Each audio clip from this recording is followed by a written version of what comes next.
E aí a gente entra no ponto que eu falei para você, que é a parte definir o que é produtividade. Eu já falei para você no vídeo de introdução, mas a definição de produtividade é você estar muito mais próximo do seu objetivo final, fazendo coisas que vai chegar nesse objetivo final. Entendeu o que eu quero dizer? Então, se você sabe que tem que correr uma maratona, você vai fazer treinamentos coerentes com uma maratona. Provavelmente o seu treino vai se basear em 5 km, 6, 8 km, 10 longão no final de semana. Diferente do cara que vai correr só 5 km e pronto. Esse cara vai correr 5 km, faz sentido para ele correr 10 km todo dia, porque ele vai correr um maratona. Entendeu o que eu quero dizer? Então, se você inverter isso, você acaba tendo uma quebra de produtividade. Porque o cara que quer passar, por exemplo, em medicina é diferente do cara que quer passar no ITA, é diferente do cara que quer passar em enfermagem. Totalmente diferente, são outras perspectivas. Eu sempre me baseei, para passar em medicina principalmente, no fato de eu estar estudando. Eu sempre estudava mais, tipo assim. Se fosse fazer um assunto sobre eletrodinâmica, eu estava toda a eletrodinâmica que ia cair, provavelmente 80% dos vestibulares que eu ia fazer ali, dissertar, e eu ia para o aprofundamento. Eu sempre fazia isso, sempre, sempre. Ainda mais se eu visse, por exemplo, mecânica. Mecânica, como é que vai cair no seu vestibular na sua vida? Eu não sei qual prova você vai fazer. Se tiver física, vai ter mecânica. E mecânica é a parte que vai cair no seu vestibular. Eu tenho certeza, eu não sei nem que prova você vai fazer. Tenho certeza absoluta que mecânica vai estar lá. Por quê? Porque mecânica é um assunto muito extenso. E além de ser extenso, é uma coisa que está no nosso dia a dia. Então é muito fácil você explorar essas questões.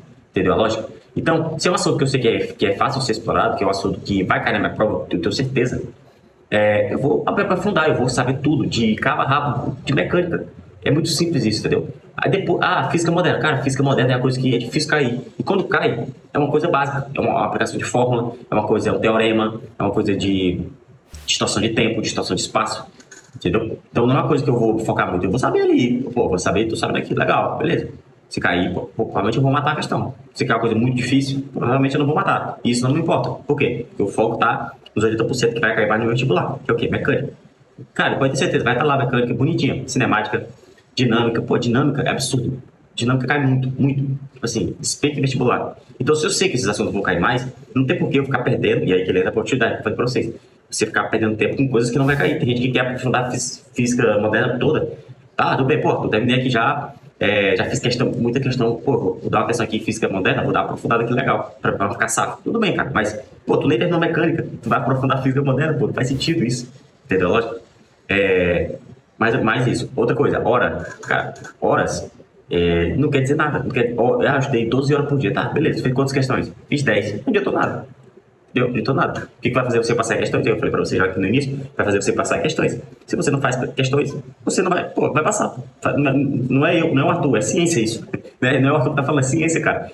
Cara, não tem condição você fazer 10 questões por dia e passar. Tipo assim, não faz sentido. Matemática, como é que você vai pegar matemática? Matemática você se pega fazendo questões. Você fazer 10 questões por dia de matemática. Arthur, se você botar isso no meio, dá 300 questões. Pô, mas ainda é pouco, muito pouco. Tô falando de nível de vestibular grande, cara. Tô falando aqui de concurso de prefeitura, não, tá? Quer concurso de prefeitura. Bom, provavelmente você vai passar, tá? Precisa fazer o básico ali, matemática, você passa. Tô falando de vestibular, nível foda. Tô falando de USP aqui, Federal do Rio de Janeiro, tô falando de UERJ, tô falando de UEMA, tô falando de ITA, IME, tô falando disso, cara. Eu não tô falando de vestibular, meu boca não. Hora extra, é só pra dormir. Questões inconscientes. O que é questões inconscientes? Que é um ponto que eu acho muito importante. Questões inconscientes é quando você faz questões, muitas questões, sem saber por que está fazendo. É isso. Tipo assim, fiz questões aqui de célula, aí já pulei uma questão de, sei lá, botânica. Aí fiz uma questão aqui de fisiologia, ou fiz outra questão de célula, aí eu fiz outra questão de mitocôndria. Tipo assim, por que eu estou fazendo essas questões? Entendeu? Pode ser até um do mesmo modo, pode ser até um de célula. Estou fazendo várias questões de célula. Assim. Ventrículo, o que é uma centríolos, núcleos, o que é retículo endoplasmático, rugoso, liso, mitocôndria, o que é mitocôndria, respiração celular, fotossíntese, tudo a ver com célula. Mas assim, por que eu estou fazendo essas questões? Eu estou entendendo por que eu estou fazendo, por que eu acertei essa questão aqui agora, por que eu acertei ela?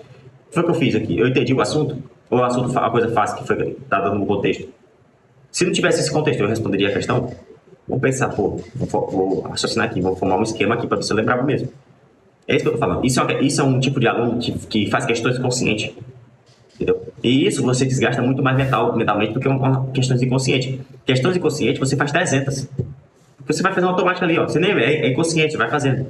Só que isso é um problema. Por quê? Porque você não tá ativo em fazer as questões. O cara que faz questões inconscientes, ele faz 100 ali, pô, ele já tá destruído. O cérebro já não aguenta, já quer explodir. Entendeu? Por quê? Porque você tá fazendo a questão. Você tá analisando a questão. Pô, Pô, essa questão aqui por quê? Por que eu acertei isso? Eu sei desse assunto, eu chutei. Pô, eu sei, eu sei o fotossíntese, pô, vamos lá, fotossíntese é dividida em duas fases, né? Eu sei, fase escura e fase clara. Por quê? Por que isso? Tá, onde é que acontece a fotossíntese, propriamente dita? O que é que ela percebe? Precisa de água, precisa de luz? Peraí, tô entendendo essa questão. Entendeu o que eu quero dizer? A lógica agora, você fazer esse tipo de questões conscientes é muito bom pra você, porque você vai entender o que você tá acertando e o que você tá errando, cara. Aqui simplesmente é questão de você ter aquela consciência. O que eu tenho que melhorar aqui? O que eu tenho? Eu preciso revisar esse assunto ou não preciso? Tá? E revisão, pessoal, revisão nunca é demais. Eu sei que as pessoas vão falar, pô, isso aqui é demais, isso aqui é muito, não precisa disso. Revisão é a única coisa que eu conheço da face da terra que não é demais. Revisão e redação. Redação, quanto mais você faz, mais você fica bom, porque você vai fazer inconsciente. Você vai fazer inconsciente, você nem olha para tempo, você faz assim, você faz meio que vem na sua cabeça, você vai fazendo aqui, vai escrevendo. Eu falo isso porque eu escrevi muita redação. Quando eu fui fazer a redação do Enem, eu fui fazendo de boa, cara, eu fui escrevendo aqui, ó. Eu ia ter nessa tela, eu li aqui o texto. Quando eu li o texto, quando eu li o que o cara queria, já tinha uma ideia. Na hora. Eu já risquei aqui, que eu posso riscar o cartão de texto motivador, não tem nenhum problema nisso. Risquei aqui, já botei. Pô, isso. Dá pra fazer. Aí já puxei outro link, vou falar sobre isso aqui, você tá isso aqui. Pô, não deu 5 minutos, tava com o esboço todo feito já, da redação. Só que não fui pra redação, porque meu foco era o quê? As questões. Fui matando as questões. Tá? Aí eu ia lá, pô, olha o tempo, aí eu ia lá, já ia matando o primeiro parágrafo da redação. Já ia matando. Eu sempre fazia isso quando eu tinha que matar todas as questões fáceis. E matar todas as questões fáceis. Aquelas questões que era médica, eu sabia que era médica, mas eu sabia responder porque era coisa específica. Já ia matava lá.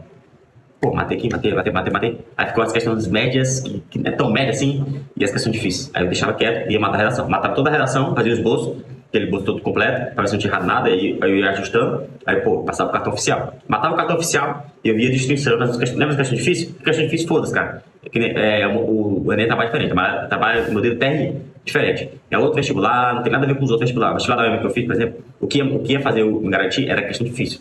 Tá vendo a diferença? O que ia fazer eu passar era questão difícil, agora já mudou. Por quê? Porque agora é que nem o Enem. As questões fáceis vai ter prioridade sobre as questões difíceis. Que nem o Enem. Só que não é um modelo TRI, tipo assim, é parecido, mas não é. É uma coisa que as questões fáceis vai definir, porque se você errou uma difícil se você acertou uma difícil e uma fácil, aí vai que nem anular, mas assim, vai ter desconto de ponto, então fica uma coisa meio estranha agora. Mas antes era, as questões difíceis sempre vai ter prioridade. Se você acertou as questões difíceis, você vai ter mais pontos, você vai ter mais vantagem assim, de os alunos que acertou só questões fáceis. Entendeu? Por isso que sempre meu foco foi. Lembra que eu falei pra você aprofundar? Por quê? Porque a UEM ela cobra as coisas muito específicas e muito difíceis. Principalmente, pô, tem uma escola lá que ela cobrou sobre. Acho que foi eletrodinâmica ou foi eletrostática. Uma coisa assim, cara, tipo assim, muito específica. Tipo assim, tinha no livro do Ramalho que eu tava lendo. Lá no final da página, assim, não era nem questão, era dica de leitura. Tipo assim, do Ramalho, dica de leitura. Não tinha nada a ver com questão. Era só uma coisa que acontecia no nosso cotidiano e explicava o que acontecia, o fenômeno. Era o nome do fenômeno, não era nem parte de cálculo, era o nome do fenômeno. E eu nunca nem vi professor falar sobre isso, eu nunca nem vi. Só se for uma turma de ITM, que eu nunca entrei, assim, nunca participei propriamente dito para estudar, aí pode ser que tenha. Mas vestibular, nível de vestibular, nunca vi na minha vida. Chegou lá, eu fiz essa questão, tipo assim, eu fiz essa questão por ler o que o cara pediu pra me ler. Mas, tipo assim, eu não sabia o que era. Tipo assim, entendeu? Eu fiz a questão porque, eu já vi essa imagem, eu sei o que é essa imagem. Aí eu já fui lá nas alternativas e já marquei. E aquela questão era a questão mais difícil da prova. E eu aceitei. Mas eu não aceitei porque eu sabia da questão. Porque eu falei pra você. Eu fui bem realista comigo mesmo. Falei, eu não sei dessa questão não. Eu só respondi porque eu tava lendo o artigo do Ramalho e eu vi que tinha isso aqui. Eu vi o nome. Quando eu vi o nome, eu liguei uma coisa a outra. Quando eu liguei, eu falei, marquei. Mas eu não sabia o que era o nome do fenômeno. Pra ter noção da loucura. Tipo assim, uma coisa. E já caiu isso em 10 anos de UEM, caiu isso 2 vezes. A mesma coisa. Ele não muda nada. Tipo assim, a mesma foto e o mesmo. Como é que se fala? O mesmo comando da questão, é o mesmo. Entendeu o que eu quero dizer com vocês sobre isso? Essa questão é muito importante você definir o que é produtividade para você. Você fazer essa autoanálise para saber se você está sendo uma pessoa produtiva. Porque se você não tiver, cara, é melhor você dar uma revisada aí, entendeu? Saber se você está chegando próximo do seu objetivo, saber as metas que você colocou no seu dia, porque tem que ter meta no seu dia, tá? Eu tinha metas no meu dia, no segundo ano de cursinho, eu estava no quadro, quantas questões eu fazia por dia, tá? Questões, obviamente, conscientes, tá? Não ia fazer questões aleatórias, jogar lá todo jeito, fazer questões conscientes. Eu sempre tentava o máximo possível ser específico naquele assunto que eu estava estudando. Vou falar sobre isso em outro vídeo pra vocês, tá? Mas basicamente isso, agora se passa nesse vídeo vai ficar muito longo.